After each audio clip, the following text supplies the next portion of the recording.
again, I want you to kind of bring it back in the sense that this is what he tells you. Like he tells you, when he introduced himself, he talks about the marijuana charges. Yeah. Okay, go ahead. Yeah, bring that back, and then bring back how much he had. Okay, so here we are, shackled together, me and this dude, right, bald head white guy, and I'm like, throwing little scenarios out and shit, because we both finna get sentenced. So I'm like, what you here for? He's like, no, man, I got caught with like so many pounds of marijuana. So I'm like, shit, how many? He said 365 or 67, something like that. So I'm like, God dang. So I'm like, shit, I might have to come holler at you and shit when all this shit is up. We're ready to link up, you know? So he's like, yeah, man. I did get physically fit in 2020.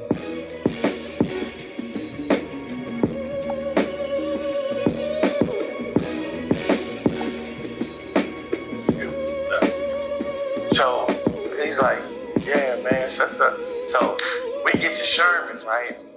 And we're back there in the back of the courtroom and stuff, locked up in this thing. They bring us some Johnny Sacks back there eating. So we're talking and shit, and he making me really think he knows what he's doing, like growing marijuana, because that's all he's back there talking about. So I'm like, damn. I say, he ain't gonna get you with that much, bro. You know, so it's like, so they call us, bam. They're escorting us, we change. We get through the courtroom and shit. There's like 4 or 5 white people back there. His wife, his daughter, middle daughter, and 2 other cats. I don't even know who they was to him. But he spoke like, hi, Mary. And she's looking at him like, don't fucking talk to me. Like, you disgust me. You know what I'm saying? That's the look she gave him. So I'm like, God damn, bro. Like, how bad was it? Like, you know what I'm saying? Like, did they have nowhere to sleep or something? So it's just like, so we sit down there, uncuff us. They bring him up front. He's talking. The judge is talking. So the judge said, sir, can you state for the courts your place of employment? It says Sunrise Daycare Academy. And she says, what do you do for them? He says, I drive the van. I go pick up the kids, drop them off, pick them up, bring them back home. She said, how long have you been doing this?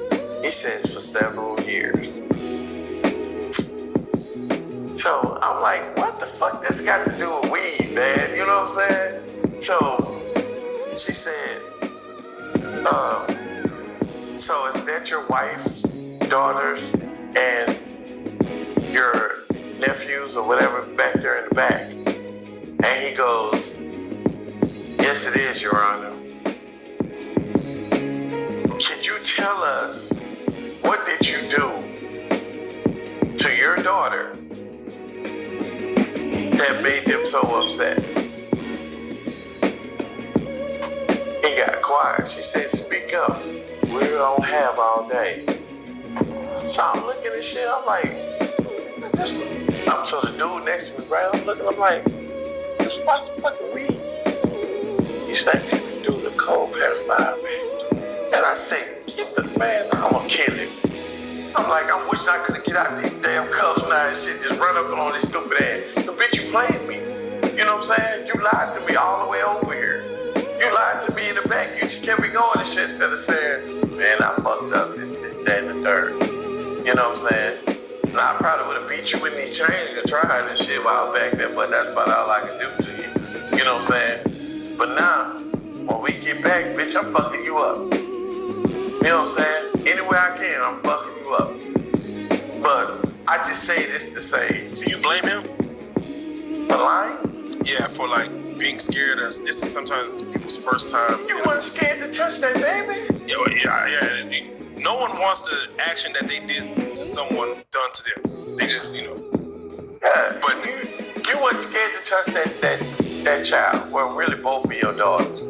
Because the sick shit I heard them say was that you even had installed micro cameras at the edge of their showers and watched these babies shower every day, take baths. And then you had the nerve to get on the internet and trade videos with other sick motherfuckers overseas. They found you with thousands of pictures of all these kids that you're supposed to pick up, bring to the daycare, and drop off. You had a whole secret room in the house and shit that couldn't nobody get in, where you did all your sick ass shit in. So what's the feel sorry for you about? How many people? Why would you even be scared? Do you feel a lot of people play that tactic like, man, you don't really want to know what I really did, or they don't want no one to know what they really did, so they gonna talk about some weed or some, I got caught, gun charges. But it's gonna come to the light anyway. So why lie about it? This is the ultimate Europe travel hack.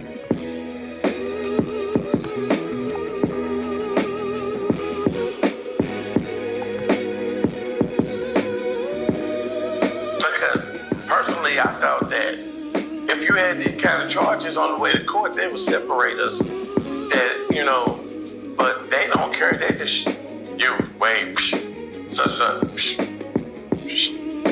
shackle y'all together, shit. They put y'all in the seat together. They don't give a fuck what y'all know. To them, both of y'all fucked up. Yeah, I think sometimes laws know that someone has a real messed up charge when they want something bad to happen to them. So they'll put them in a scenario or something to happen to them. Like, based on you being a pedophile or something.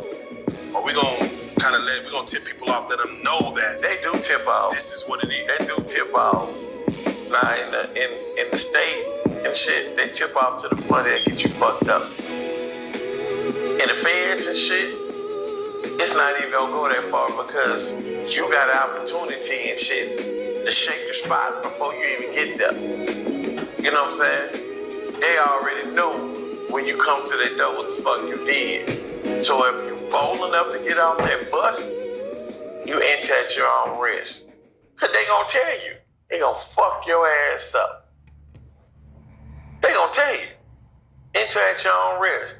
If you this gang, you that gang, don't come here. You know what I'm saying?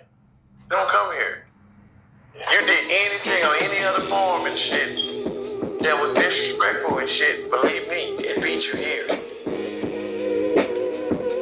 If you know you got shit going on right now in the courts and shit, you on TV and shit, and it's you could have did it and you might have not did it type situations and shit, ain't nobody wait. You guilty, nigga. Is it ever a situation when it comes to someone getting raped in prison,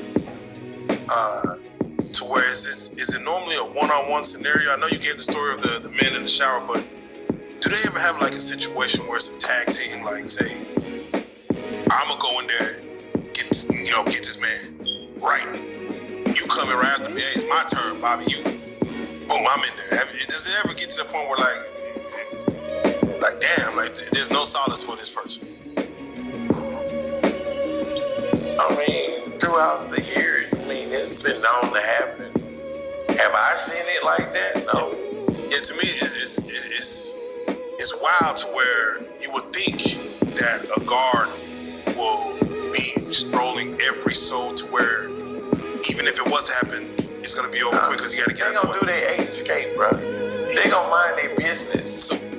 So how long of a time frame before a guard will come and check on somebody? Like let's say if it's come in there as many times as they want to. The picket is right outside. Look, this is how it's built. When you come up the stairs and get into that block, the dormitories is set up like this: A, B, C, possibly D, depending on how many. But most times A, B, and C are 1, 2, 3. You know what I'm saying? Right there in the middle is the damn picket where the laws sit at. The COs will sit right there. The cameras and everything, they see everything.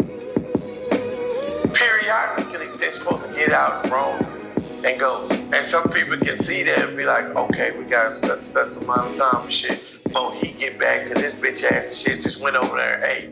Or he just went in one block. You know what I'm saying? So while he passing out mail or standing there with the fucking nurse and shit, doing whatever you got, this amount of time to get this over with.